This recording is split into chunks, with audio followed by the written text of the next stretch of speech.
samo še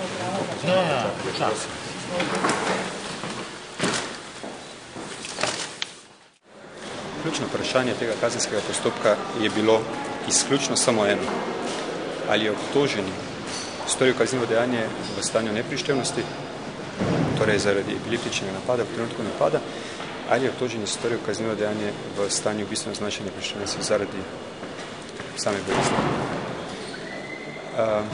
Tukaj je bilo pridobljenih 6 izvedenskih mnenj. Več izvedenci so nekateri bili mnenja, da je obtoženi storil dejanje v napadu v trenutku napada, zaključek je torej v neprištevnem stanju. Nekateri so bili mnenja, da je bil bistveno zmanjšan neprišteven, ampak tudi tisti izvedenci, ki so menili, da je samo bistveno zmanjšan neprišteven, so na obravnavi vedno znova dopuščali možnost, da je bil v stanju neprištevnosti, oziroma niso mogli izključiti možnosti, da ni bil v trenutku dejanja v napadu. Absolutno napovedujem pritožbo.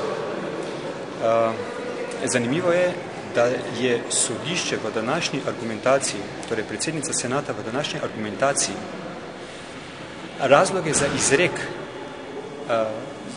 kazni, torej, ali pa razloge za ugotovitev prištevnosti oziroma bistveno zmanjšanje prištevnosti uporabljala popolnoma iste razloge, popolnoma iste razlage izvedencev, kot sem jih samo uporabljal v zaključni besedi. Torej, in sodišče in obramba iste okoliščine opazuje z nasprotne smeri. Tudi to je dokaz, da je v zadevi ugotovitev ključne okoliščine prištevnosti ali neprištevnosti najmanj sporna, če ne, bi rekel, neugotovljena. Še en vaš komentar glede na to, da bo obtoženi moral zaporno kazen, bi naj po mnenju sodišča prestal v zaporu, pa danes je izvedenec izključno rekel, da je zapor neprimerno okolje za njegovo stanje.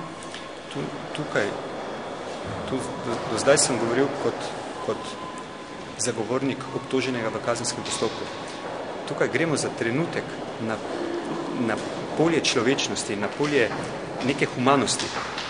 Vsi vemo, brez izvedencev, to je nesporno ugotovljeno, da je obtoženi bolan, hudo bolan. Sami vemo, da se njegova bolezen poslabšuje iz razloga naravi bolezni in iz razloga neprimernega zdravljenja. Torej, zdaj v priporu on ni primerno zdravljen. To je kršenje nekih civilizacijskih norm. Imamo bolnika, imamo težkega bolnika, ki je potreben zdravljenja, pa mi imamo možnost zdraviti. Družba ima možnost zdraviti tega bolnika, pa mu je to zdravljenje onemogočeno. Še enkrat poudarjam, to zdaj ne govorim, to ne govorim iz stališča kazenskega postopka, to govorim iz stališča neke obče humanosti.